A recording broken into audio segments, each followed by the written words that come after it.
This is Monica Perez here with our friend and returning guest, Mr. T.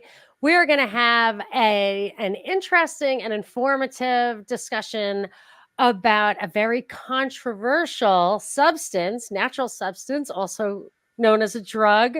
Mr. T is not a doctor, and neither am I, but we're all adults having a conversation. But let's find out what Mr. T is. Hi, Mr. T. Thank you for coming.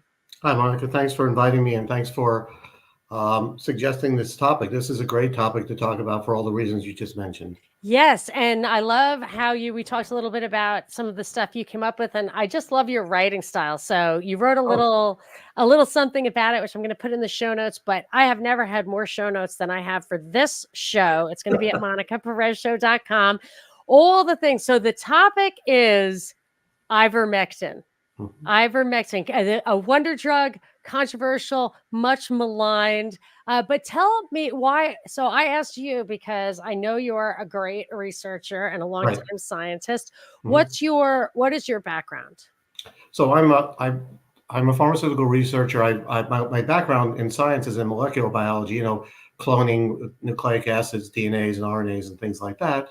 Um, but I also managed and ran companies that had done pharmaceutical development in the past, and I have experience going through the regulatory compliance issues associated with developing drugs. Okay, so, uh, but oh, that's interesting. Yeah, I know other people who are involved in that. Okay, Yes. so but you're very good at the research side of it. Mhm. You're almost like a hobbyist when it comes to research, and you're very good at figuring out the answers to questions that you have personally. Right. So I really appreciate that you are taking up something that was of interest to me. Mhm. And I was interested because a listener and friend of mine, Joe Not a Fed, you'll see him in the show in the chat sometimes. When my dog was dying of cancer fast and hard, he said ivermectin. And I was like, yeah, whatever. And like a couple of days later, he's like, ivermectin. And I think I might have whatevered him one more time. And then when I finally got on the stick, it was too late. And I absolutely just had to put her down that day. She just couldn't even walk.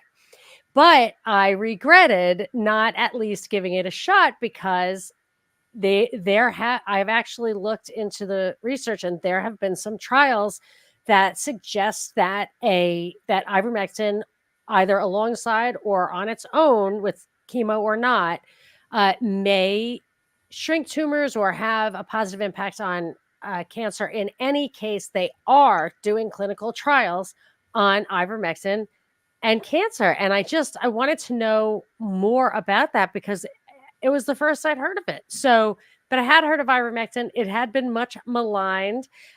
Yet the person who discovered it got a Nobel Prize. So why don't you take us back to the beginning? Yeah. No, I think thanks, Monica, for that personal history. And because ivermectin is such a complicated topic, it is good to start at the beginning. So and I think it also puts everything in perspective because most people don't know, except for the COVID stuff about ivermectin. Most people don't know much about it outside of that, and it's really a very amazing and fascinating drug. And the topic of the paper I wrote about it is the title is called the Wonder Drug, that's not my name. Other people, again, before COVID, you have to look at everything before COVID. Other people called it the Wonder Drug, and that's one of the reasons why the people who discovered it were given a Nobel Prize in 2015 for it. So, but the first thing to realize is that ivermectin is, as you I think referred to in your introduction, is a natural substance. It's almost natural. It's very close to a natural substance. It's a slightly modified natural substance, and it was found. It wasn't found in a lab. It wasn't found, in a sterile environment. It was found in dirt, um, literally found in dirt. So, a Japanese organic chemist named Satoshi Omura, his life's mission was to probe for new microbes, new microorganisms, and the best place to find microorganisms is in dirt. So he's an organic chemist. So he would go around digging up, taking samples of dirt from all different places, growing them out, and trying to find what was there. And he found all kinds of interesting things doing that. But um, his mindset is the key thing. As I started to research this, I was reading about him, and I want to take I'm going to take a little bit of a tangential excursion here and talk about the mindset that he had, because it's very important to how this all happened. Because without his mindset and without his approach to discovery, we would not have things like ivermectin. Okay, and so I wanted to take a bit of a side track here. Monica, Sorry, I lost you for a second, but I'm that's back. okay. Have you ever heard of the BBC show Detectorists? No. Okay. Um, it's actually a very interesting show. I watched it recently, and it's all about a group of people who are who go out around with metal detectors trying to find things. I thought the show was going to be kind of interesting. I thought it'd be, tongue in cheek, funny. But as I started to watch it, I realized that these people were not doing metal detecting as a hobby. They weren't like the people on the beach who, get a suntan for 3 hours, then get a metal detector out and walk around for 10 minutes. This was their life mission. Okay, they believed that there were historical artifacts out there that they were going to discover, and that was going to prove that historical events happened in certain places and certain times. This is a mindset. Okay, it's a mindset that I don't understand, because I don't think that way, and probably a lot of people on who are listening now might not understand it. But Satoshi Omura understood that mindset. Okay, because he was digging in dirt at a golf course near in Japan, and he collected a whole bunch of samples. One of the samples grew out, and he found something that had never been seen before. It was called Streptomyces avermenticus. It's an organism that makes this thing, a macrocyclic lactone called Ivermectin. Okay, and he, as an organic chemist, So it's a waste product of an organism? No, actually, that's the interesting thing. Okay, so microbes that are in the dirt are, they're all being challenged, just like we are, to survive, right? And one of the things that they're challenged by are worms and parasites that happen to be in the dirt. So these microorganisms have to evolve different, and they don't have immune systems like we do. They don't have these complicated, adaptive and innate immune systems where they've got, multi layers. They're single cell organisms. So what they do to adapt is they manufacture a compound that can help ward off or kill off the things that could kill them off. Okay, and so in this case, but just penicillin comes from fungi for the same reason. Okay, it's the same idea. These are antibiotics that come from microorganisms. Sorry, go ahead. I must interject something I found really interesting. I started reading this book, How to Heal Your Metabolism by Kate Deering. I did a podcast on it recently.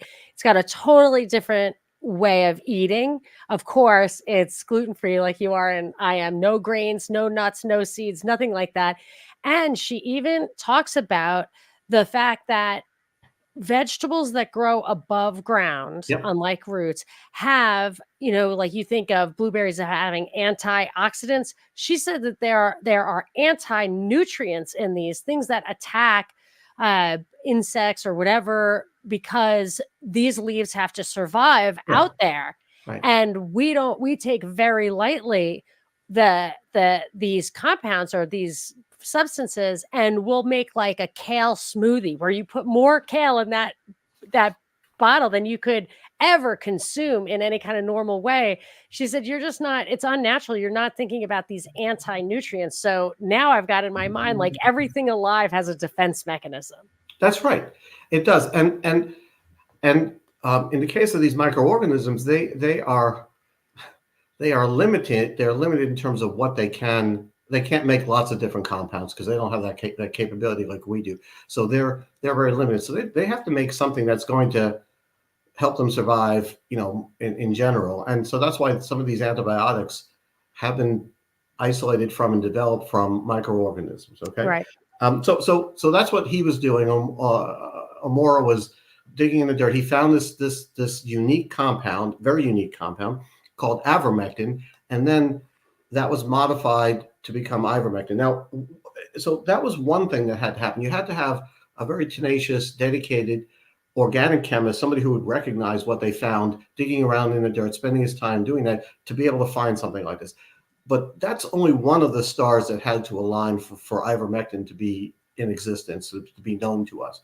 The other thing that had to happen is it had to be developed into a pharmaceutical product.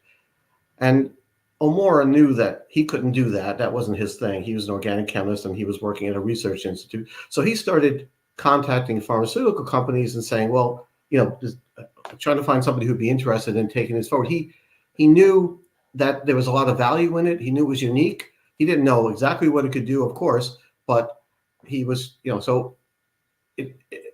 he found a sympathetic ear in a person named William Campbell at Merck at the time, who recognized the potential value of this, especially as an antiparasitic, and it's called an anthelmintic, which is a thing that kills parasitic worms. And originally, I think Campbell's idea was that this could be developed as a veterinary product. I mean, veterinary products are pretty lucrative products in the Western world. So that was one of the reasons that they thought it could be developed. So Merck actually developed this, and to their credit, they didn't know this to me. It should still be under patent. That was 2015. It should still be under patent. No. They developed it in 1987. 2015 was the Nobel Prize. Oh, they developed in 1987. So there's no patent. What happened was, so outside of the veterinary applications, they realized pretty quickly that the only application for human at the time was in the third world. Okay, because there were a lot of diseases in tropical places like Africa that are caused by parasitic worms. Mm-hmm. And it's actually a very big problem, but nobody was addressing it. You get in your feet and stuff, like in those places that don't have winter, it seems to me. Right. So what happens is these people are, spending a lot of time in the rivers. The rivers are full of these parasitic worms, and they get inside your body, like malaria. They get inside your body, and then they replicate inside your body, and they cause all kinds of problems.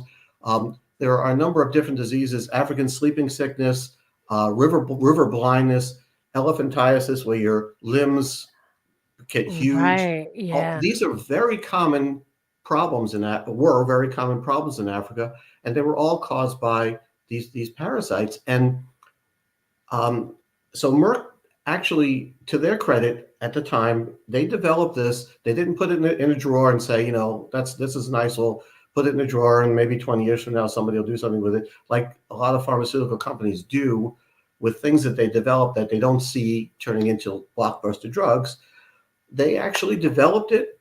They got it used for veterinary applications, but then they set up a public-private partnership with a number of different organizations, and it's amazing. It's an amazing effort, because they realized that not just did they have to get this to people in high population areas in Africa, but they had to get it out into the wilds, and to be able to get deployment of it, they needed this. So billions of doses later, they're wiping out these parasitic diseases. I mean, the quality of life. Really? Yes, because what happens is the drug ivermectin is so effective, it stops the organisms from replicating. So you still have them in you if you did get them, but they won't replicate. So you won't be able to pass them on. Okay, so generationally, these diseases will be gone. Okay, and that's happening now. It's okay, because new human beings will start taking this stuff before they get infected. Exactly, and the existing human beings, right? So you're ending up with a situation where the quality of life for millions of people has been, and again, we don't know about this because we're here and they're there. We're not, and nobody's talking about this, but and that's why Campbell and O'Mora together got the Nobel Prize. Okay. By the way, HeartGuard is ivermectin. It is. So we're Yes. doing that Yes. with our dogs. As a matter of fact, my dog's on not HeartGuard, and I'm like, wait a second, I'm totally putting him on heart. Well, at some point we should talk about like, is it? I hate giving the dogs anything. So are there? You don't have to. I know you're not a doctor. I'm not going to ask about side effects, and I'm but not I a would. vet either. I have to look into that myself. So, but it's such a fascinating story, and so many things had to line up for this to happen. Okay, and but it did happen, and it became a true like a miracle drug for so many people in those third world countries. And they take it every day, and not every day, every month. They take it regularly. Every month, yeah. Every month they take it regularly, and billions of doses have been distributed. There's no safety issues with it. It's very safe. That's probably why if you look at the rates of COVID in Africa, very low, and their vaccine rate was very low too. That's actually that's a whole nother. Am I scooping you? No. Stuff I already knew. I have to be able to say. No. That's you're putting things together that other people who are paid to put those things together either didn't do or didn't want to say they did. Okay. Yeah, exactly. Good point. Okay, yeah. So it's a great improvement in quality of life, and to the credit of Merck and the NGOs and stuff, which of course to me it's like, yeah, it's like why they sometimes sometimes publish news that's true, but I think I don't even think they do that hardly anymore. But you have to have some credibility in the world. You have to have some PR. So they did do some good stuff there, and it was very good of them to give it, because if they'd patented it, they could have charged through the nose. And even if the government were going to provide it to the people in those countries, they are taxed for that, or more likely we would be taxed and it would be given to their countries. But so yes, big snaps for Merck. This was distributed. It was distributed for free, and wow. Actually, fortunately, it turned out to be something that was relatively easy and cheap to manufacture, and so they were able to manufacture it in large doses, large batches, and so all these things kind of had to happen for this to get where it is. And so, go ahead. Is it super shelf stable and like yes. it can handle like the heat and so right? So in the world of pharmaceutical development, there are large molecule drugs. And then there are small molecule drugs. Large molecule drugs are macromolecules, biologics, polysaccharide, things that are complicated, have three-dimensional structures.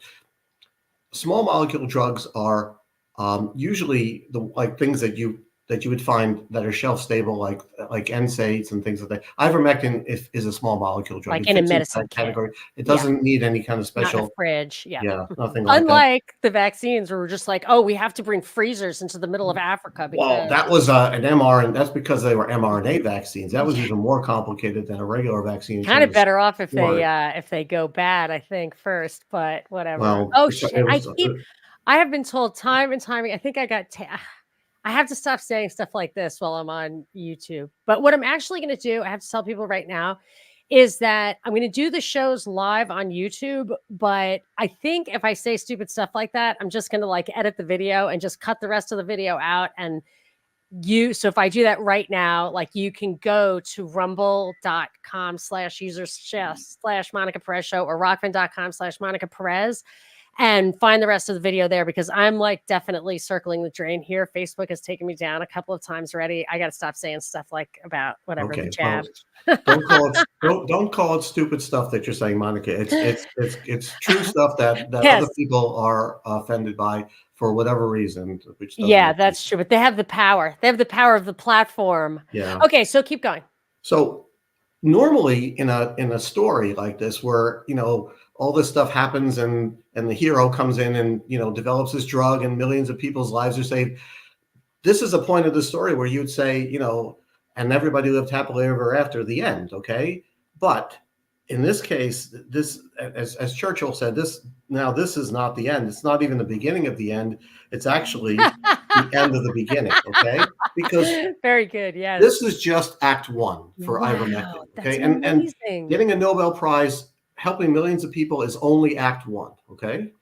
So now we're going to get into Act Two, and Act Two is um, anti-inflammatory effects, okay? And this kind of ties into something you were talking about before. So one of the things that was noticed about ivermectin was that uh, it it has an effect on inhibiting cytokine production, especially, and it's a complicated. It's in my paper. The biochemistry is in there, but I won't go into that now because I don't want people to roll their eyes. Yeah, it was. I was like, this is a Hmm, little, sorry about that. tongue Um, twisting. but it's actually it actually has a very positive effect on limiting a pro-inflammatory cascade from happening. It's a I mean there are a lot of anti-inflammatories, ibuprofen and acetaminophen, and those things are also, but they're kind of low-level anti-inflammatory drugs. Ivermectin is a very high, it's a much higher level because of the way it works, okay? And so it's actually being implicated in use in emergency rooms now, where people who come in with very serious and raging, bacterial infections, one of the things that they need to do is they need to calm their immune systems Right. down, because the immune system, is going to It's gonna hurt kill them them. more than the infection at some Yeah. point. Mhm. So now you're thinking, right? I can see you thinking over Yeah. there. Where have I Cytokine heard this storm. before? Where have I heard infections causing immune systems to go crazy before? Well, you've got the HIV thing, but you also had the cytokine storm with the COVID. Exactly. So if if ivermectin has this very beneficial and positive effect of being able to mitigate the chances of a pro-inflammatory cascade, a cytokine storm from happening, why wouldn't it be used for COVID? I mean, just that's we all know the answer, but when you think about the different things that it could help in, that certainly would be one place. I mean, people whose immune systems start to go crazy, you want to calm the immune system. I mean, normally I'm a big fan of my immune system. I love my immune system. I don't Me want, too. and I like my immune system to do its thing on a normal basis. But when your immune system goes haywire, it can do more damage than good. And that's, so you do have to be careful of that. And that's what was happening to some people with COVID, and that's what the cytokine storm, you know, was that we all heard about. So this is Act Two, ivermectin as an anti-inflammatory, as a very interesting anti-inflammatory. Okay, so we have antihelmintic, okay, the antiparasitic, anti-inflammatory. What else can ivermectin do? Can it make me look like the avatar in the picture there? Rock Hudson, I I mean, know. yeah, maybe it'll grow hair and make me tall, dark, and handsome. Actually, what it can do, what Act Three is what you were talking about before, Monica. It actually has has been used to treat cancer as well. Okay, and that's a whole nother, it's really very interesting. There's a whole nother aspect to ivermectin. Actually, the first time it was reported to have an effect on in cancer was, believe it or not, way back in 1995. There was a report Oh, from I France. There was a didn't see report that, yeah. anything. Yeah, like So that.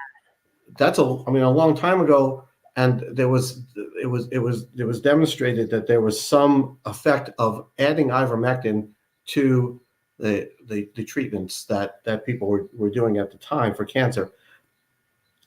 It's right now. You mentioned before that there were reports of it being used. I'm going to just read a list of the different types of cancers that it's been used Yes. for. So there's reports of it use in colorectal cancer, ovarian, glioma, nasopharyngeal, melanoma, leukemia, and breast cancer, including triple negative breast cancer, which is Right. Which is that's like the holy grail of cancers, because untreatable. nothing Yeah. touches triple negative breast cancer. Untreatable. So Yeah. um, so and I actually there's wonder. a study going on right now. Go ahead. I just I couldn't believe that vets weren't noticing that dogs on Heart Guard were getting less cancer, because I believe it is also prophylactic. Yes, there's no reason. Well, I shouldn't say yes. I said theoretically it should be. The problem with all of this stuff is that there's not a lot of data on any of this because it costs 10 cents a pill to get ivermectin. I mean, it's not the pharmaceutical companies, especially, nobody's incentivized to do clinical studies on this. The clinical studies that are being done by private institutions, researchers, things like that. But it's very hard to get a pharmaceutical company interested in doing it because, well, for two reasons. One is it, it's not going to ever be a blockbuster because it's already off patent. And the second is if you demonstrate that it works for a certain thing, well, then the drug that you're developing over here that you want to sell for that particular indication, it's going to be hard to sell that one because you've got an alternative, a cheap alternative over here. Right. So that becomes challenging. So the whole cancer thing is really fascinating, and I'm going to get into a little bit more detail on the cancer aspect of it as well. But I want to also say one thing.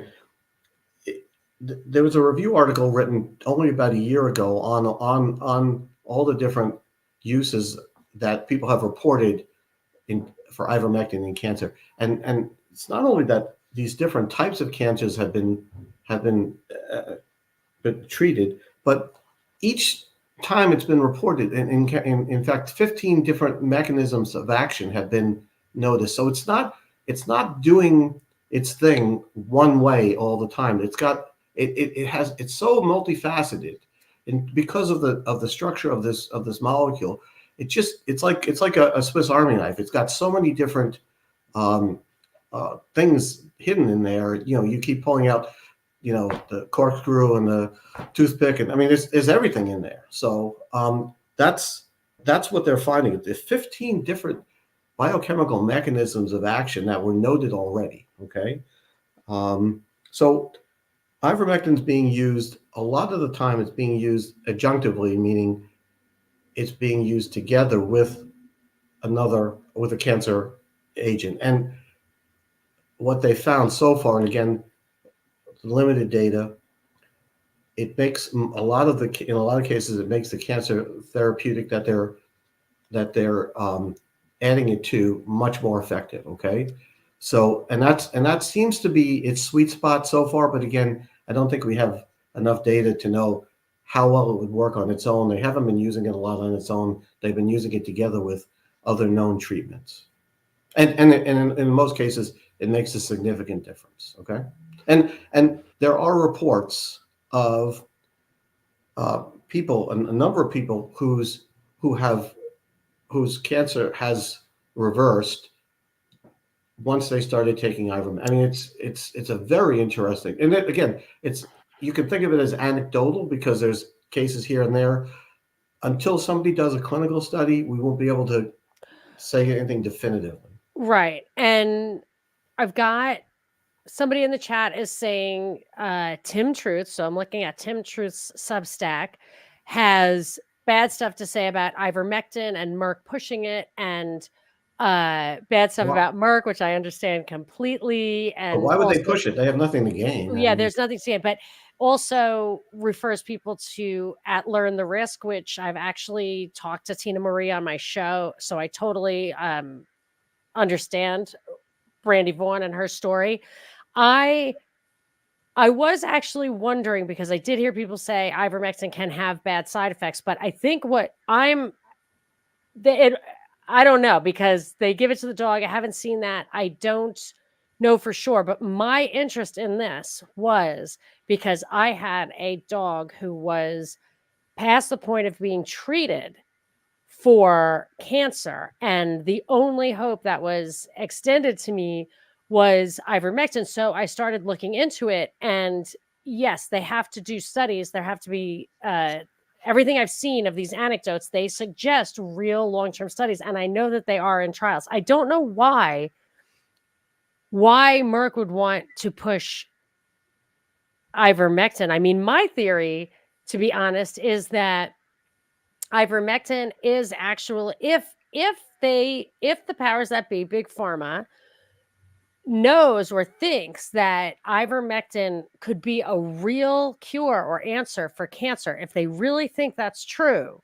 then that would change the whole paradigm of how big pharma could exploit cancer. And what I'm talking about is people have seen I'm sure people or everybody who's listening to me have heard this or seen the charts where they show you a disease on a downward trajectory and then over time, and they show you that the vaccine was begun as already the disease was on the decline, and that the slope of decline does not increase with vaccine, as if there is it could be accident, it could be on purpose, I really don't know, but that the vaccines are getting credit for eradicating these diseases that are already on the decline.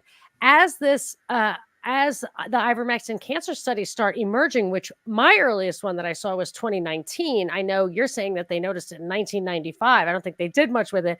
2019, and then they maligned it during COVID. They said ivermectin is bad. Maybe they needed some time before people started noticing it. Or if you took ivermectin, it would, front run the kind of surge in cancer that they expected. But right now they're having a surge in cancer. My cynical self says there's a possibility that as people discover ivermectin, which is like you can get it without a prescription even.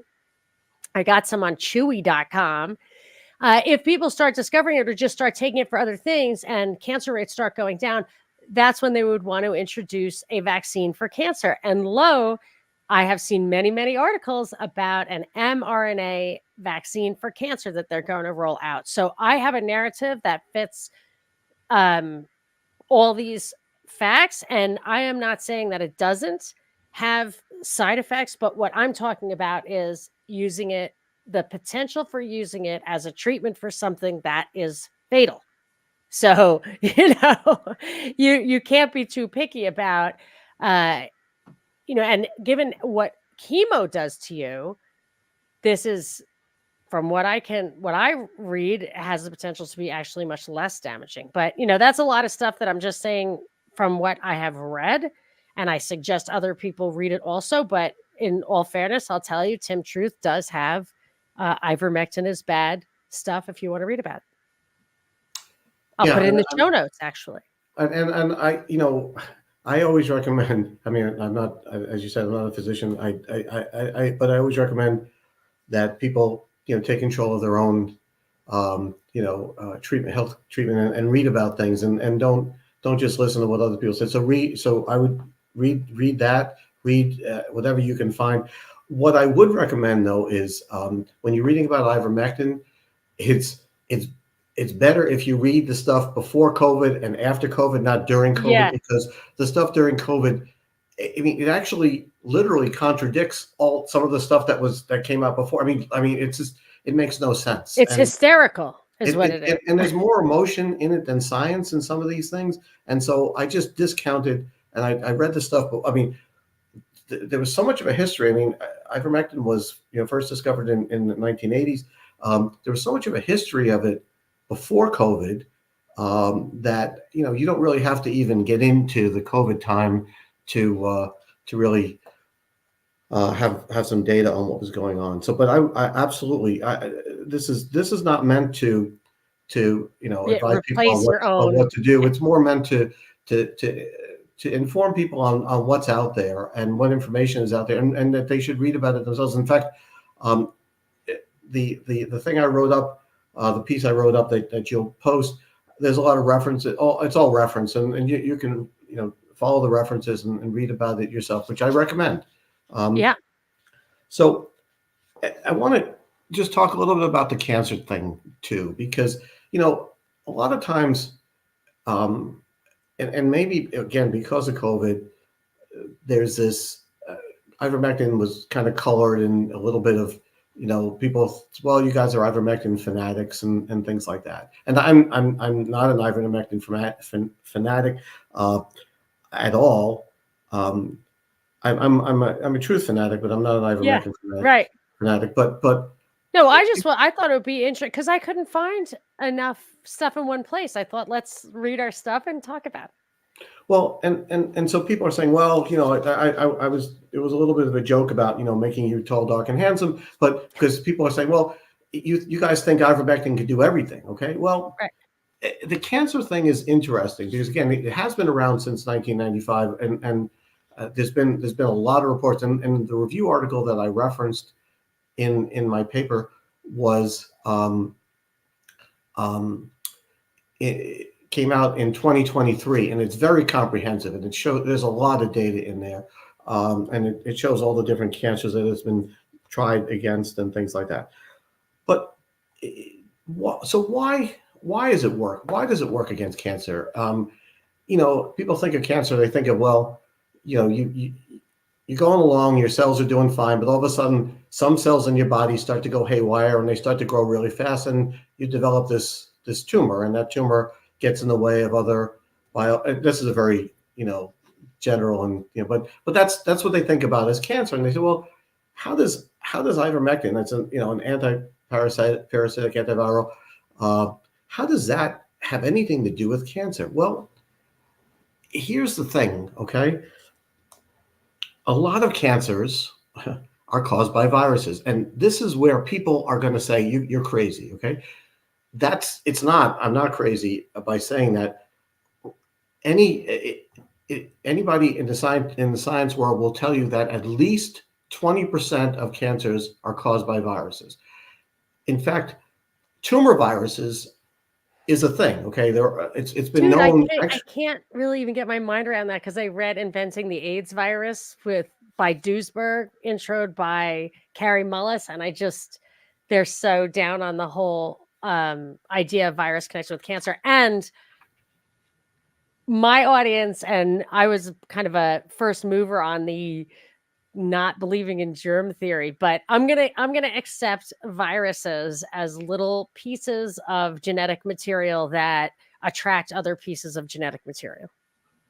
Well, okay, but also, what viruses do? Viruses want to survive, and they want to perpetuate their species. Okay, that's their goal. Okay, that's what's in there. That's what's in their little minds when they get inside you, and so one of the things that they do is, so normally your cells, the cells in your body are your body's replacing cells all the time. You're growing, things like that are happening, but a lot of cells are dying at the same time, and those cells that are dying have to be dealt with because you don't want to build up, toxins from dead cells, and you want to be able to use the. So what I'm trying to say is that your body has a very, very, very sophisticated and complicated system of dealing with cell division and death. Okay, it's very complicated. It's actually very interesting, and that's what keeps everything in check. That's what keeps your body from going crazy all the time. Viruses are supposed to get in there and muck with your system. Okay, and that's actually what they do. They mess up the systems in some of these cells, and that's one of the ways that they cause those cells to go haywire and create tumors. So if you think about it that way, if you think about viruses getting in there and causing havoc, and you think about cancer as being chaos, like in Get Smart, it's chaos. It's Not control. Yeah, it's not control, because control is what you had before. Now you have chaos. Um, and by the way, chaos is not the opposite of control. That's a whole nother. We can have a whole topic discussion about that. But the you're the viruses. It makes sense that viruses and this whole area of tumor virology is an area, and it's a big area.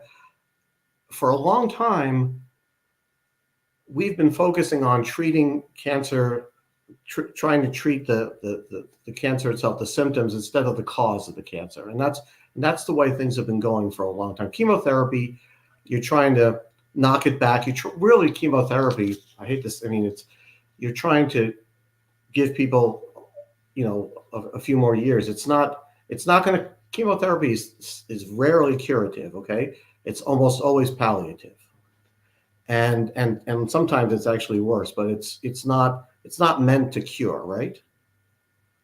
So it doesn't really have that capability. A lot of times people will get cancer again, but if you understand the that viruses cause, and the 20% number is what is accepted now by tumor virologists. That number is probably going to keep growing as we learn more about what's causing other types of cancer. We don't They really can know. really sequence that? Like, they have a virus they can sequence that they So know actually, somebody's saying feline herpes causes feline yes, leukemia. yes, yes. Okay. So, and this is the point. It's been known, but it's nobody. But people aren't. It has been the focus of attention. Actually, the Rouse sarcoma virus, which was discovered in the early 1900s, that's where that was the first tumor virus that was ever discovered, the association between viruses and tumors. So it was way back in 1911, but again, 20%, the 20% number is not a controversial number. The controversial thing is people saying, well, that it's more than 20%. Okay. Some viruses do cause cancer. That They do is, say the HPV thing, but I don't know. I mean, Tony, oh shoot, we have to take that back. Mr. T. I have to I'm going with the nomenclature of virus. I think the whole germ theory, I'm still skeptical. I see bacteria. I understand what bacteria do. I can see it happening. But I'm gonna like I wanna the idea that a virus is like it's a not living thing, but it's a real organism that wants to grow. I mean, I understand. I think of it more as mRNA is like a virus in my mind. no. So okay, I think it is a living thing. Okay, and it has nucleic acid. I mean, they all. I mean, my all microorganisms have some um, coding sequences in them, but viruses are much more so there's two things. There's something called phage, right? And then there's viruses. Phage are the organisms that infect bacteria, and um, but they're virus. They're almost like a virus. Viruses are the organisms that affect mammalians, that affect mammalian type cells.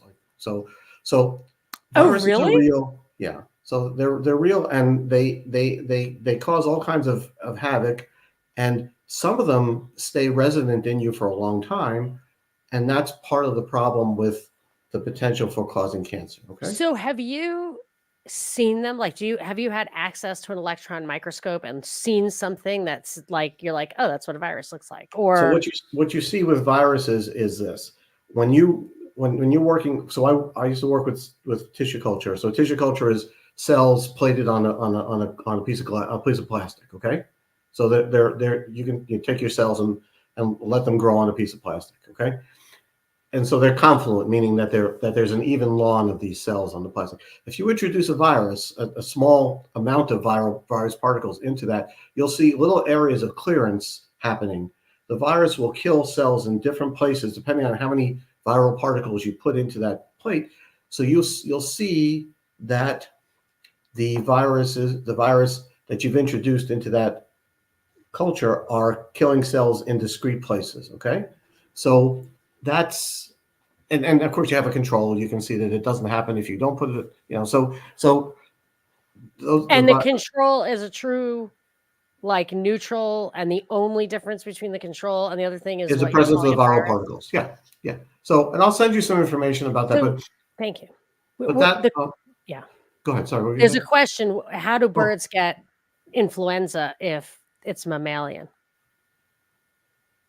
well, I was giving the example of mammalian cells. I mean, and there are avian cells. There are avian viruses as well. So it's not just.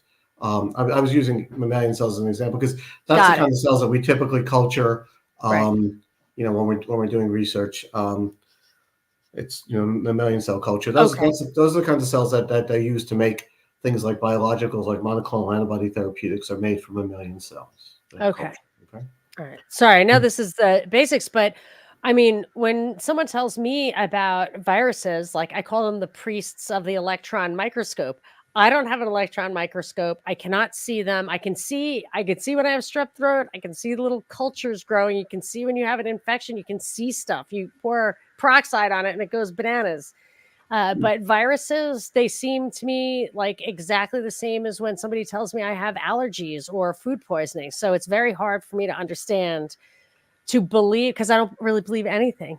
I don't believe anything. I like to be proven. And if I'm going to have faith, it's basically just stuff outside of the 3-dimensional, 4-dimensional world that I can No. experience with my senses. Okay, well, that's a good. No, it's a good point, Monica. I understand where you're coming from because if you go to the doctor and you have some kind of your immune system's got all worked up, and that means you have some kind of an infection in you, and they do a test, and they find out it's not a bacterial infection. Okay, then they just tell you by default that it's a viral infection, but not because they've seen it, because it's a default thing. They just say, well, if it's not bacterial, it must be viral, right? Right. Okay, and so I think that's where you're coming from. But I do have to say though that working in this field, and doing research with this kind of stuff, you get used to being not actually seeing things with your eyes regularly. You see the byproduct of them, but you don't see the actual Yeah. thing itself. Okay, Isn't so that how, like, the space-time, Einstein concluded there was a space-time continuum, because at an exact spot in his vision in the universe, he could see the same star on both, right next to each other, mirrored, because there was a gravitational element in the middle, and it warped the space-time, so he actually could see both images. He didn't see the gravitational thing. Maybe he did, but he couldn't see it. He just knew. And they say that about black holes, which I also am skeptical about. But they're like, well, it has to be there, or like dark matter. It has to be there because. But it sounds to me like you're actually manipulating the circumstances and can pretty much drill down into what you're seeing. So what I was saying was that, for example, if not, you can see viruses under electron microscopes, but when you're working with them, you can't, you don't see them in a tube, but you know that they're there because when you plate them on top of a million cells, you see the clearance, the evidence that they're there. But right. yeah, I agree. Questioning, I'm a big you could. We have brains for a reason, and we should be using them. We shouldn't be just listening to other people. We shouldn't be sharing anybody else's brain. We should be using all the time our own Delegate brain. brain. Okay, I have, and yeah. go ahead. I'm sorry. I keep interrupting, but I have to say this one thing and then I'm going to stop. I've been so good at not interrupting lately. And because now I do like a solo show every Tuesday and Thursday, and I feel like I can get out everything I need to say. But in this case, I have to share this one life-changing thing for me, which is that I always got cold sores, and I started taking lysine. If I take basically 500 milligrams a day, or like 1,000 one 3 times a week, something like that. If I was taking 1,000 every day for a while, and I used to get a cold sore every single month, and then I went 2 years without a cold sore. And then I just stopped taking it because it gave me nosebleeds. I guess there's something with it like that. So stop taking it, or cut back if you're getting nosebleeds. But the idea is that arginine bonds with lysine, and both of those amino acids seem to go together in meats and other things that you eat. So if you have a stressful situation, sun, sickness, a lot of things will gobble up your lysine and leave you with an overabundance of arginine, and you cannot get those manifestations of what they call herpes. I don't know what it is, Yeah. without an imbalance of arginine versus lysine. So I start taking lysine. It completely keeps my arginine in check. But now I don't believe in herpes. Okay. Well, so just I don't mean to. It's so the other amino acid is arginine.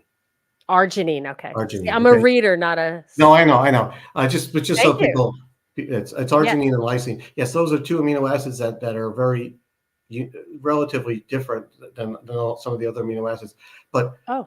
partly because of their charge. So zinc is another thing too that has antiviral activities, and is again partly because of its charge. So a lot of people believe that taking zinc helps them reduce the time of a viral Yep. infection, like a cold or something like that. So they're right. I think that all that goes together, and I think that those kind of things work. So, but it doesn't mean there's no such thing as herpes, is what you're saying. no, it doesn't. There is such a. So I mean that's my belief. But while we're talking about this subject, Um, so we've been talking here for almost an hour about ivermectin, and we've really just touched. We've talked about a lot of different ways that it can be used, a lot of different applications, but we really haven't talked about COVID at all. Okay, except for some side references to it, we haven't actually spoken about. So really thinking about really COVID, I mean, it clearly should have been just like vitamin D and zinc and some of the other things should have been recommended to people, I believe, to help improve the chances of fighting off things like the coronaviruses, which because coronaviruses have been around for a long time. I mean, there's nothing. This is a different one, but it's not. We're not seeing something that's totally different than anything we've ever seen before. So those things should have been recommended, but and ivermectin should, for the same reason, should have been recommended as well. But um, it doesn't make any sense that, given all the data that had been generated before COVID, that it wasn't, and it doesn't make any sense that it wouldn't work. Now, one of the things that ivermectin does in the way it works as an antiviral is it prevents something called nuclear localization. Okay, so viruses, when they get inside a cell, they want to go into the nucleus because that's where they can replicate. Okay, so viruses want to get in, and one of the things that ivermectin does is it prevents virus. It mitigates the chances that viruses will end up getting into the nucleus of the cell. That's the mechanism of action that it has that gives it an antiviral property. Okay, and actually, it's kind of a funny thing. I don't want to get into this too much, but on the mRNA vaccine side, I don't know if you might remember we talked about that. One of the things that Pfizer included, which they shouldn't have, in the mRNA vaccine we found out obviously after the fact that it was in there. They didn't report it to FDA like they should have, and all this stuff, is SV40 is a simian virus, a monkey virus. Mm-hmm. There's a nuclear localization sequence in that virus that helps the virus get into the nucleus of monkey cells.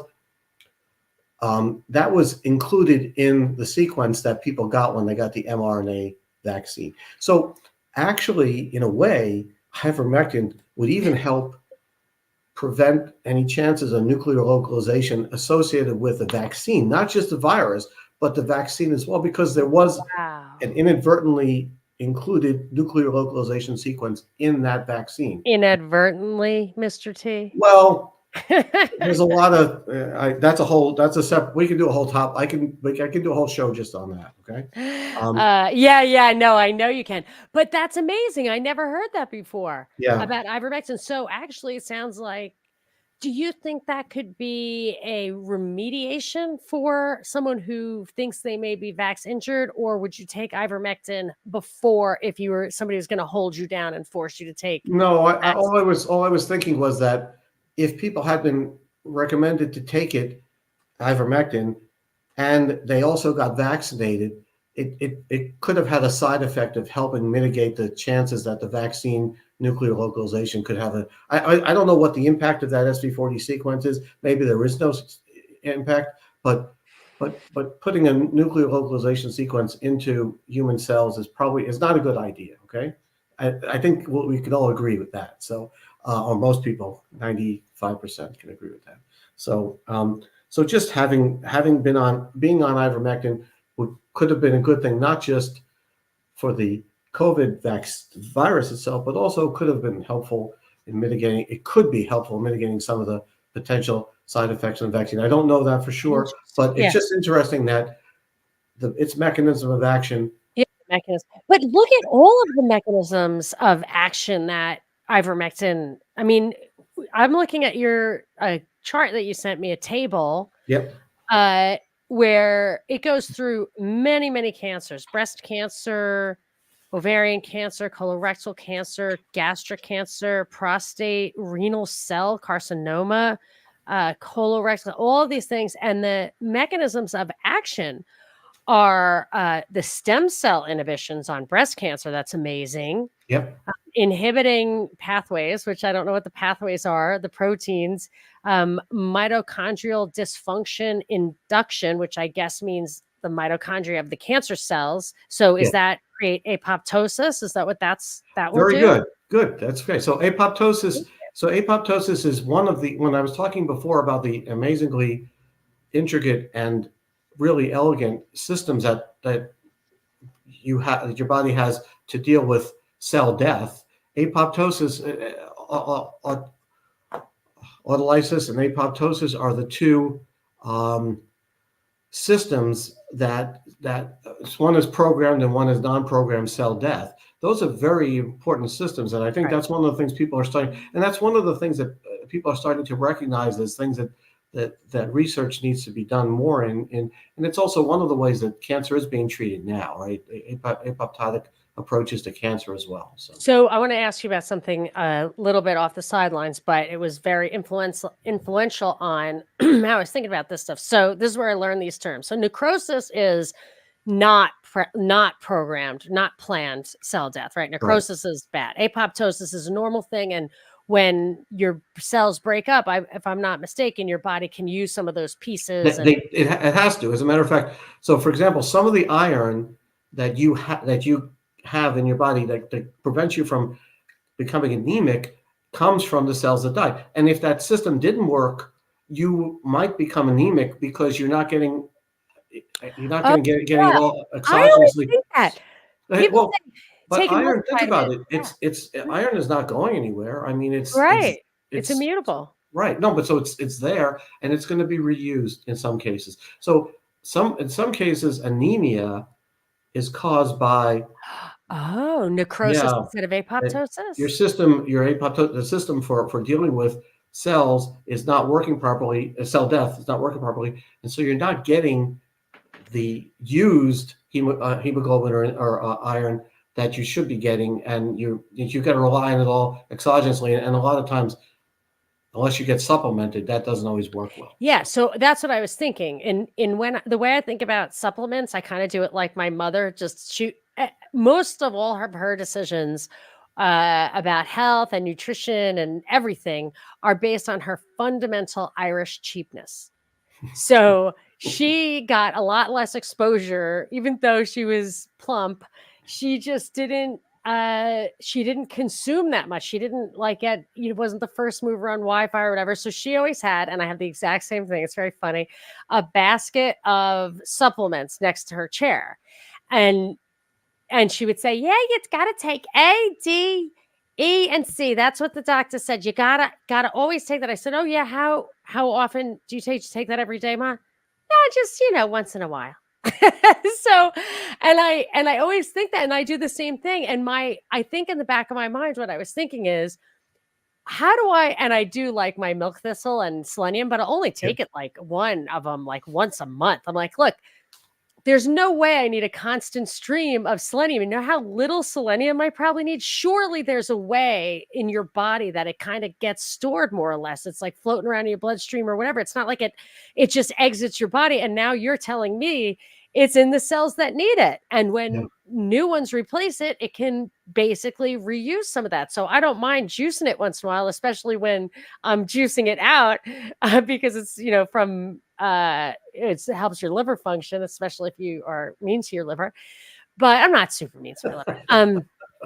But yeah, so I was wondering about that, and just instinctively I thought there just cannot. Plus, we're like a bag without real, holes in it, like your circulatory system and everything.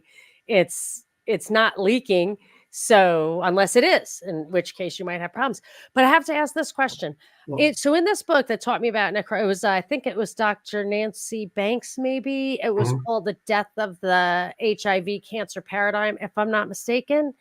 And she was saying that HIV, that AIDS and cancer are kind of like the opposite thing, but they are similar in problems. If I can remember what the story was, it's that with HIV, and I'm not saying it's true, but I think this is what I understood it to mean, that kind of hyper oxidation causes necrosis. And then you have broken cells and all this random little pieces of genetic material everywhere that was misunderstood, misconstrued as being viral, especially since it's mitochondrial, which has different like genetic Yeah. sequences than Yeah. your DNA.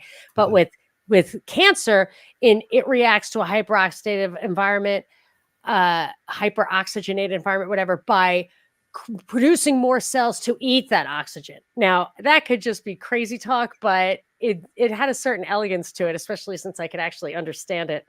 So, Well, is there anything in any of that that makes any sense to you? a little bit. I mean, I don't know, to say a lot of stuff we, and I want to get into, I guess we're going to get into a little bit of a philosophical discussion because, I think there's this misconception that we really understand a lot of things. Okay. And I think part of it comes from the amount of information that we're exposed to all the time. We feel like we're exposed to, I mean, especially with the internet and everything else, we feel like there's so much information out there. And the fact that there's a lot of information available to us makes us feel like we know a lot. Okay. And there's a big difference between information and knowledge. So information is an absolute thing, and knowledge is relative. Okay. So when you so I go back to the Henny Youngman line when somebody asked him, hey Henny, how's your wife? He would say, compared to what?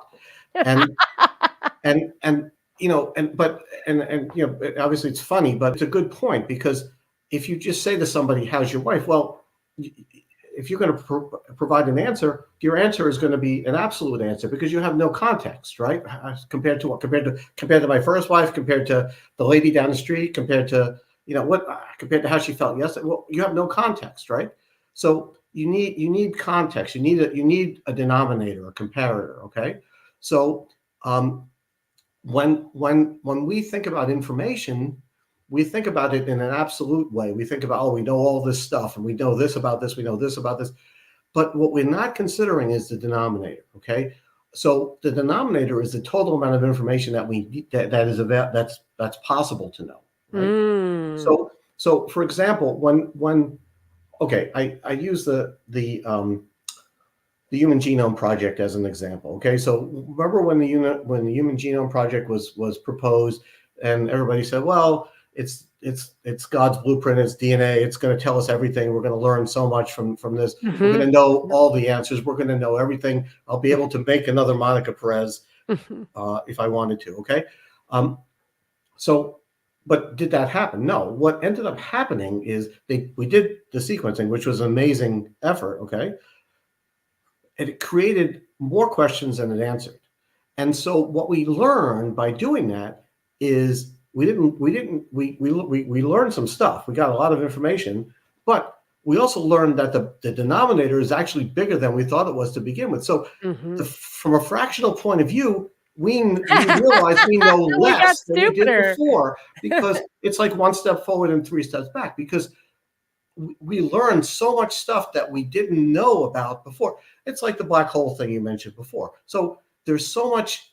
So I think the misnomer about information, and we so think about the virus and the cancer thing. Okay, just as I was doing this research, I came across an article from the Cleveland Clinic that was published just last week, and it was about a potential last month. I'm sorry, it's in my references. A potential mechanism for how viruses can cause cancer. Now, this is how we're at such a very early stage of understanding this stuff. There's so much more information that we need to understand, and we're trying to draw conclusions without all the information. Okay, so it's hard to do that. But I think in our arrogance, we believe we know more than we do. And when I say no, I mean numerator compared to denominator. What fraction of the total amount of knowledge is there? So that's the way I think about it. I think about knowledge I think about information in a relative term, not an absolute term. And I think that it just gets confusing to people when they because everybody thinks, oh, biochemistry, we know so much. Okay, we are still scratching the surface. When we talk about the dirt thing originally with Yes. Amora, And I was thinking about it. I was saying, well, what do we really know about dirt? Okay. Well, okay. So, Oh, I know a dirt scientist. I should have invited her. well, I should have invited her. Can't believe it. Okay, go ahead. I call them, yeah, dirt nerds, and they but think about the earth and what we know. I mean, we don't even know what's on the surface of the earth, but what there's 4,000 miles below us, okay, of earth, and we've gone about 7 miles down one time, and we found organisms and things that we didn't know existed. I mean, there's so much here. We're still very much just literally scratching the surface in terms of what we know. So if you think about ivermectin and you think about this guy going out and finding it, was that a chance thing? Okay, maybe it was. Obviously, it was. But are there other ivermectins out there? So that's like saying if you don't think so, if you're skeptical about that, if it's not, it's like going to the ocean with a spoon and taking a spoonful of water and looking at it and not finding a shark and concluding that there can't be any sharks in the ocean. Okay, it makes no sense. You have to believe that there's so many more things out there, and our denominator is so big that even though our numerator keeps getting bigger, it's still a small fraction of all the information, of all the knowledge that nature is incredible. Well, I wanted to say, And that's my philosophical yes. interlude. So on the one hand, the stuff that I gleaned out of that book, which was a little bit over my head, may all be totally true and still really not give me the kind of God level answers that I'm looking for. Is that right? The God level, nobody has those God level answers, The Monica. God That's level, the because problem. actually that is my answer to God. Like I actually sat down, I was thinking about it. I couldn't stop perseverating over the question of God for years. For years, I was like, I've got to figure this out. And I don't know at that point, I don't know what difference I thought it was going to make in my life. I wasn't super distressed about anything. I think I just, wanted to know if I had to go to church on Sundays or whatever. And I looked at like what people were saying about the question of God now. And I looked at what like Socrates said, and I just like, is anybody closer to proving the existence of God, really giving me kind of scientific evidence as to what is the true nature of God, other than, what a spiritual person would say, or what Jesus said, or just, the questions Socrates and Plato answered. And I really do not think that there was any like crystal clear progress in proving or disproving the existence of God. So I just stopped worrying about it. Well, if And, I may be able to do that with a lot of this stuff too, except for when it comes to actually how you treat your body. right, I mean, and I mean, we may not be equipped to be able to answer that question, but so I think of Walter Heisenberg was a famous physicist, right? And his quote is he said, when you start drinking out of the cup of quantum mechanics, you start out as an atheist, but when you get to the bottom of the cup, you find God, um, because that's what Free will. happens. That's why. What? Free will. Quantum physics proves free will, I Well, think. that's you actually, yes, you can view it that way, but it's hard. It's hard. For me it's biochemistry. Whenever I see biochemistry, I look at it and I say I'm just it's just amazing to me. It's amazing, the Oh, yeah, systems, really? and it's not just it's how exquisitely programmed they are to work together, and the redundancies, all this stuff is amazing, and the amount of things that we can tolerate, being exposed to and still survive is because these systems are there that are able to, deal with these things for us all the time. I mean, think about the immune system. How many challenges your immune system has every day that it fights off that you never even know about. And it fights also stress and cancer. People Yes. think it's just purely microbial, but I have two things to say. I have a little question about the dirt, and then I have something else about um, about what were we just saying 1 second ago? Oh, biochemistry. So here's the thing. Epigenetics, Hmm. from what I can tell, implies a totally unexplained subcellular intelligence mechanism. There's no mechanism for turning genes on and off that they have been able to explain. That's why Darwin was there, to explain the mechanism, but he's clearly wrong. So epigenetics is where, so Darwin was the one who said it was totally environmental. Like you'd go out and pick at worms, and if your beak wasn't long enough, you and everyone like you got wiped out, except for the one Right. long beaked guy. Right. And so every single change from like an eye spot on an amoeba to my eyeball and everything that goes with it is explained by completely wiping out anything that isn't the new thing, right? It made no sense, mathematically impossible. You don't have to agree or disagree with that, Mr. T. So here's the thing, though. He was wrong, and Lamarck was closer to the truth. And this could be another thing where, like, Monica's spouting off on some information and does not have full knowledge. But this is what my guess is, or how I understand it. And Arthur Kessler, who's a big whitewasher, but wrote this great book, The Case of the Midwife Toad, about Paul Kammerer,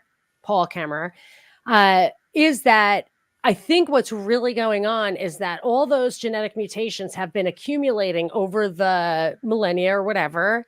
And there's a thing called developmental plasticity, where if in the womb, one gene is determined to be better for this circumstance than another, you have like a permanent difference in the genetic manifestation, what gets turned on, that little, first mover passes on to its offspring. So what gives that little first mover the signal to flip that switch? I believe that mechanism is unknown. I call it a subcellular intelligence, and I see God in that. Okay. No, I mean, nobody knows the answer. I mean, it could be, God or some intelligent, design, or whatever you want to call it, whatever people like to call nature, whatever. But there is my daughter, whom you know. Okay. I know, yeah. Say hi. There is something to that, but there's more to it than. There's clearly more to it than, going back to what I said before about the Human Genome Project. There's more to understanding how things happen than the DNA, than the coding sequences, and there's a lot that has to do with the cells, the membranes of the cells, the sensors that are in those membranes. There's a ton of information that gets passed through cells all the time, not just having to do with the coding sequences. Evolution. There's clearly some role of things evolving, things changing over time. I think that so. seems to happen. But it's not the origin of species. No, what right. Well, actually, if you think about it, okay, so no, what I'm going to say is this. No matter what you say about something, if you say origin of species, well, what was before the first human? What was before the first whatever? There has to be something before it. This whole thing, I call it the event horizon. I mean, they always use that word for black holes and things like that. The event horizon. So when you get to the earliest thing, that like the Big Bang or whatever you want to call it, well, okay. So what happened before did the Big Bang just happen? Right. Where did it come from? I mean, so there's some prime mover unmoved. You can keep going back, and eventually you have to go back to something that's not going to make any sense to us humans, okay? Because there has to be a start. There has to be an initiating point somewhere. That's the event horizon. What is it? Right. It's the prime mover unmoved. And even the Big Bang, I think, is completely, if I understand correctly, like not really possible. You know what I mean? Even their answer, which is there was a Big Bang, which you would say, and where did that come from? Right. I don't even think it did, though. It's a hard thing, but I think that's where I think it gets sticky, is trying to understand. So even taking something like evolution, okay, well, how did that start? I mean, what started that process? These are all very interesting questions. I think we were talking about. I feel like You remember the in Alice's restaurant, Arlo Guthrie's singing the song. He says, "This song is about Alice. You remember Alice?" Yeah. So I feel like Right. this podcast is Sorry. about Sorry. I'm ivermectin. going to bring us back to the beginning, which is this. Was what? So the dirt, do you happen to know if there was anything growing in that dirt, like grass? Like, I'm wondering if ivermectin stops all life functions and everything because it just has so many mechanisms of action that stops growth. So it's a hard thing to figure out, but no, I don't. Why is it? Why was it there? Well, I'm saying it since it was there, it's the only place on earth that it's found, right? That's right. So What far. was anything unique about that patch of soil? Like, wow, we're on a golf course and this is the one place they can't grow grass, or it was amazingly sterile, or Who whatever. knows? Who knows? I mean, it Yeah, could have been where I all know. the goose did their pooping. I don't. You never know. Oh But yeah. it's always hard to figure out. But there's another example. Rapamycin. It comes from Easter Island. Did you ever hear that Oh story? no. Yeah. And it's an Easter Island is yeah. It's one of those. It's off the coast of Chile, and there's a whole big thing about Yeah. But It's like a Stonehenge kind of thing with those big yes, giant heads. exactly. It's called Rapa Nui, okay?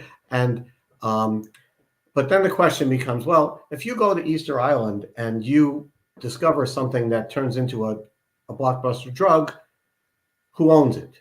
I mean, do the people of Easter? I mean, where could you go Hmm. around digging and take and steal something from? There's a whole big thing about that too. So Well, I don't. Yeah, that's tough. I think the origin of property rights is the foundation of all kind of ideological yeah. disputes. You know what I mean?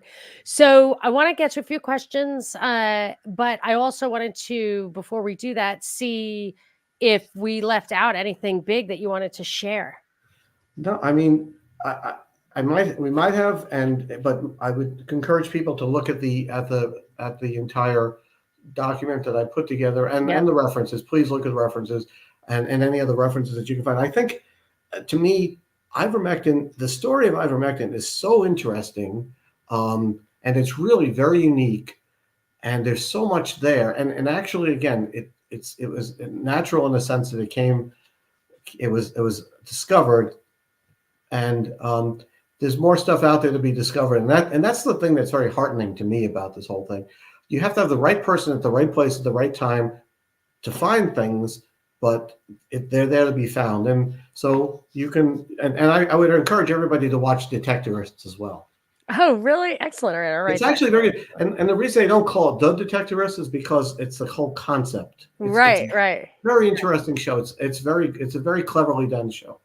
All right, I'll put that in there. I have to convert the document you gave me to a PDF. I'll put that in there, but it's all going to be on monicaperezshow.com. It doesn't always come right away because I take the notes and then I have to put them together. Uh, okay, so we have a few questions. Frightening Me asks, have you looked into chlorine dioxide? NASA calls it the universal antidote. I haven't researched it myself. I've never even heard of it. No, I don't know about chlorine dioxide. I mean, there are different forms of chlorine that are very good as um, uh, anti-infective agent. I mean, not internally, but to sterilize different things, and that are used in different things. For example, in hydroponics and things like that. So, but I don't know about specifically about chlorine dioxide. Right. Okay. Uh, Renee asks, can you recommend an online free medical dictionary to help with all the new lingo of the COVID studies? Hmm. What do you use? How do you decipher some of these things? So I honestly, I just do a Google search and I start to look for what I look for a consensus within the Google search because it's hard to, I don't have a specific one. I think the problem with looking at one source, like a medical dictionary, even medical dictionary, I mean, obviously we know what Wikipedia is like. Medical dictionaries can be, they may not be biased intentionally, but they could be biased unintentionally, just based on what was known at the time that it was generated or by the person who generated it. So I wouldn't stick to one source for anything, especially because we have available to us multiple sources all the time. So Right. I agree with that. I do try to double check. That's why I get frustrated when I'm looking for something I know is out there and my research skills flounder, or I'm looking for something contradictory, but it's not on point. I get frustrated by that. But I do find, I would say that only happens maybe 25% of the time. I, So Renee asks, is there a recipe for making ivermectin at home? I saw one for hydroxychloroquine, but how do you trust? I'm sure there is, and I'm going to answer that for Mr. But he can also chime in. But I will tell you, I invented during COVID my tonic, which is tonic. It's I just took club soda and added stevia, which I'm on the fence about, but if it's no yeah. calories, and 2 droppers full of quinine, and then of course a healthy dose of gin and the juice of a whole lime.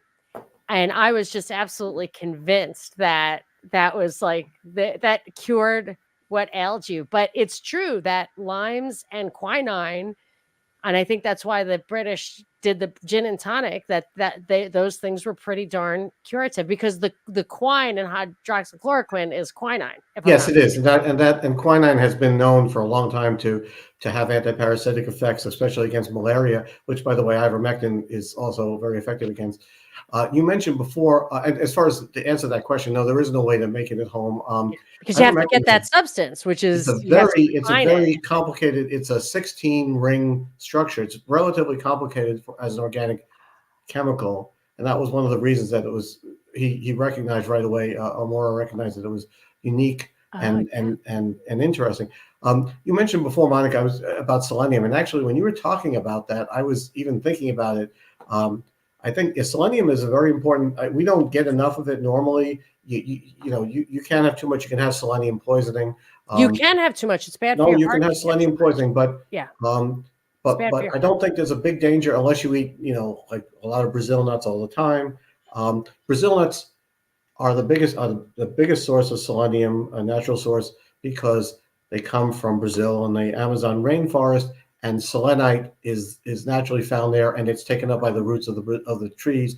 And Oh, so Brazil nuts have the most selenium. So all you really need to do is eat 1 or 2 Brazil nuts a day is wow. more than Well, enough usually.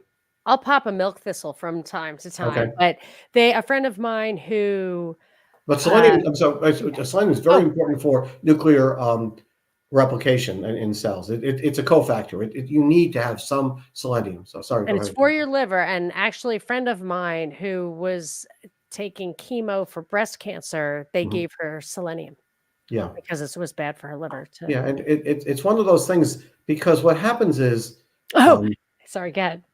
no, what happens is I think that these nutrients are not in the soil anymore where plants are being grown, because of the depletion of things, and so we don't get them naturally. Vitamin K2 was another one that's like that too, and I think that's missing from a lot of um,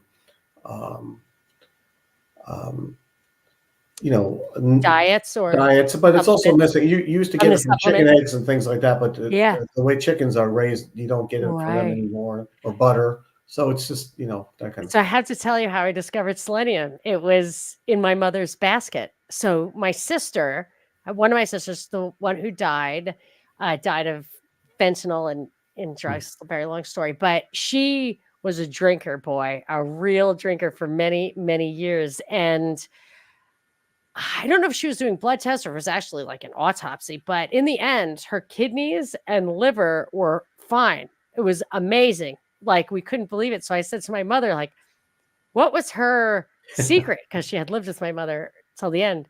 And my mother said, milk thistle. She just took the milk thistle. Here it is. You can have hers. I was like, Well, okay. Monica, your impersonation of your mother is dead on. So Because you know these people, you know these characters.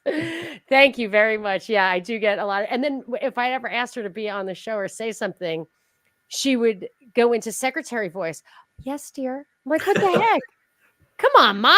You know. I So never I heard had. that. I didn't know she did Oh, that routine. it was That's good. impossible to get her on recording. So she was like a vampire in a mirror. Yeah. But I did capture some if I heard her ranting about something political, which towards the end she didn't really care about, I would turn on my voice. I asked her once a long time, I was like, can I record you secretly once in a while if I promise not to like catch any something personal? And she said, yeah. So I have a couple of recordings just to capture the voice, but I can't use it as much because I can only do it if I'm saying something she actually said. And I've kind of always repeated in real time all the things she said. So I can't, there's no more. I'm going to have to make stuff up. I'm not sure I can do it if I'm making stuff up. But she did give me the milk thistle.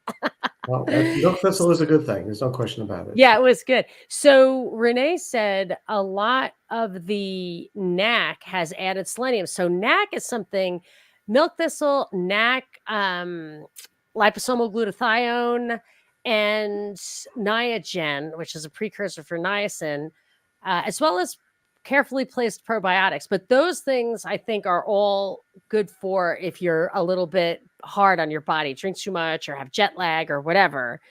I could be wrong, but these are the little things I have around. So NAC, I've heard from the sommeliers that they take that Yes. with or without the liposomal glutathione, but those are both protective. Have you heard that for the liver?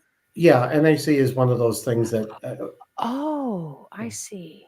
yeah, NAC and adenosine and the but the selenium I think is added so, To it. yes, Okay. because for the same reason, just because yeah, I didn't want to double up.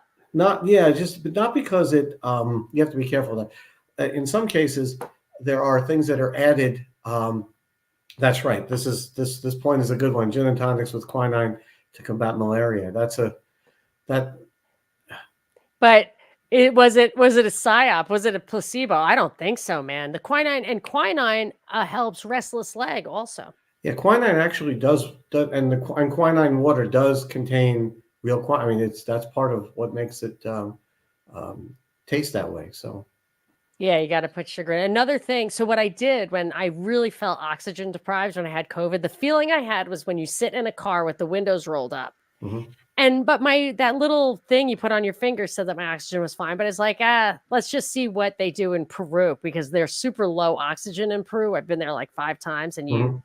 it's high altitude, low oxygen. And of course, that's where all this stuff comes from. And we were talking about God. I mean, God. So, or that's just where they discover it because that's where they need it. But all that stuff's great for altitude. Coca leaves, which are fantastic. The quinine is from a bark there, cinchoa bark, something like that. Mhm. Then the and there's a lungwort tea which they take, which is great for healing the lungs up Peru way. So After yeah, altitude, yeah, yeah, yeah. these There's are a lot of all, wives' tales and stuff. Like these are all just home anecdotal remedies. I don't, doesn't say Dr. T, doesn't say Dr. M. I'll probably get taken down anyway. This thing will disappear anyway. So no liability. Go ahead. Oh, they gave them the gin to get them to drink the tonic water. Yes, that's why you give kids cookies to get them to drink the milk. I discovered as oh, I see. Well, I thought the chocolate was for the to get them to drink the milk, but yes, yes, I do that too. I actually am a big fan now of chocolate milk. I make it at home, like all with just like organic cocoa, supposed to be good for you. yeah, Who knew all these things? yeah. So, all right. So, yes, let's see if I have anything else, but you can say some of the things I interrupted if you want. No, I think we've covered all the stuff. It was. I appreciate going back to what I said at the beginning. I appreciate you're bringing this topic up because when I started to get into it, because I thought I knew about ivermectin, and it was only because I knew what I had seen, but I really didn't do any in-depth research. When I started to do the in-depth research, I not just learned a lot, but I was actually very heartened by what I read about how this came about and how all the different things that happened that caused ivermectin to become um, available to be able to cure people in the tropics and maybe it'll help a lot of people who have cancer and other things as well. So it's just a great it really is. It's a story that you would like it's like a Hallmark movie story almost. It almost seems too good to be true, and then the fake snow Yes, comes and stuff. So it just feels like that. But I am interested in the criticism that Mark is bringing up about it, and I may actually follow up with his guy to see if what he has to say. But my understanding and personal experience, the fact that they give it to dogs all the time, and I haven't seen a difference in dogs that get it and dogs that don't. I mean, I don't know if I would know, but I've had dogs for decades, and we gave them different things, whatever the doctor gave you, Frontline or Heartgard or Trifexis or whatever. I think because it's in such common usage, especially at low dosages, it does seem like a low side effect thing. And I think when you're talking about very high doses, you're talking about probably someone with terminal illness, is what I'm thinking. I could be wrong. Yeah, that it could be that in those doses it could be this question about it's albendazole. Okay. Albendazole is another anti. This question is the spelling is, I think they knew that. Yeah. Albendazole So is what is it? another anti-parasitic. It's actually has similar types of effects against parasitic diseases as ivermectin. Okay, it's albendazole is another similar type of compound in that same family. It's a uh, macrocyclic lactone. Sorry, Right. Okay. So I don't know if other things work as well. They are saying that some other antiparasitics are also being considered. yes, there are Yeah. others, and ivermectin was. Um, there's a family of them. They're all very similar in terms of their chemistry backbone. They have some differences. Some of them have to do with the solubility and things like that to improve. But it's a distinction without a difference in a lot of Yeah. cases. But it's what is interesting about this is that it seems to shed some light on the nature of cancer because that's what I mean. I know it's bad medicine to say the cure can prove the disease. Like they'll say, well, if you take ADHD, if you take Adderall and it works, you've got ADHD. Like that's not always true if Yeah. ADHD is even really a thing. However, when something works, it does tell you a bit about the mechanism. If if you know about the thing that you're giving them, all those different mechanisms. I think it's informative just that it works. It is, and it's very diagnostic when things work that you can start to learn. We have to, as medical research, has to focus more on the causes of diseases as opposed to because what we're doing now is we're doing a lot of treating of symptoms, and we're using a lot of surrogates in our studies. Okay, and so when we do surrogates and symptoms, we don't really we keep move we're one or two generations from the actual cause of the disease, and that unfortunately is Mhm. so it's is a problem. We shouldn't be treating symptoms. We should be trying to understand the cause. So Yes, that's why I hesitate about always talking about an anti-inflammatory diet and all that. It's like, well, it's like my cold sores. If you were having inflammation, think about why. yes, well, the same thing with a fever. I mean, fevers are there for a reason, and they're there to kill off. And it's actually your first line of defense is a fever because your body can initiate a fever very quickly before your immune system gets worked up and can take the organism down in a more sophisticated way. The fever is more of a unsophisticated way to kill things, and it actually works. And so people who at the first sign of a fever, even if it's a low grade, they start to take something to try to reduce their inflammation, and they basically short circuit your body's defense system. Let your body the body's defense systems are very, very good. Let them work. Yeah, I mean, if you can. Now I'm not like I'm not going down with the ship like uh Jim Henson style. Like I'm not refusing medical treatment. I have had good experiences with Oh antibiotics and having a cut tendon sewn up. So yeah. I'm not against Oh intervention, but yeah, I'd rather. I'd No, rather. me neither. I believe in intervention as well, but you have to pick and choose when to do it, and hopefully, like we said, fixing a tendon or having an ablative therapy for some kind of a heart condition. All those things are relatively they're curative. They actually stop. They go after the cause of the problem and they fix the cause of the problem.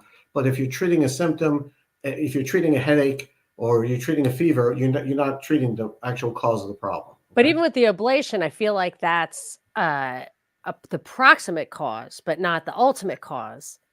A lot of times, with when you have AFib, there are a lot of things you can do before that. Are you familiar? You could, but but a lot of those things are again treating a lot of the drugs that they give you are to treat the symptoms of AFib. No, And I'm saying if you cut down on caffeine, alcohol, increase oh, I see. Oh, magnesium, I see. Okay, you may not have AFib. that's a good point. Okay, I get what you're saying now. That's a good point. So instead of and so it's like taking omeprazole for weight instead of Oh my gosh, trying to yes. reduce your Yes. weight in a Yes. different way. That's something like that. Not omeprazole. Um, Ozempic. um, Ozempic. Right. I'm sorry, I got my Yes. O's mixed up. Yeah, Ozempic. Watch that stuff. You've got to be very careful of that because Oh, that's yeah. a GLP-1 inhibitor, and that anti-GLP-1 inhibitor that has a impact in a lot of different places in your body, and you do have to be careful of that. So Just ask anybody who's taken it and stopped taking it. Apparently, the starvation reflex is absolutely unmanageable, it's that very you end up severe. gaining It's very, more back. So, yeah, I love we could talk about absolutely anything, which I love about you. That's why I think we did today. I we think did I don't, actually start. we covered everything. I know, but I didn't have my dirt nerd. I wish I had, but she'll I'm sure she'll respond after she watches this. But yes, so that's why I put you on the case, and be assured I will be putting you on more cases if you don't mind, Mr. T. It's super fun talking to you, and it's great to visit. Yeah, same here. I agree. I appreciate it, Monica. Anytime, I'm happy to do it. Okay, I'm going to ask you to hang on a minute because I need your side of the file to upload Okay, for sure. Go quality ahead. control. And thank you, everyone, for listening. It's always a joy. This is Monica Perez. You can find me. It's best to go to rockfin.com/Monica Perez. That supports me. You can also watch on Rumble, but I do YouTube and Facebook normally every Tuesday and Thursday, 2 o'clock Pacific, 5 o'clock Eastern. And of course, I'm always on your favorite podcasting platform.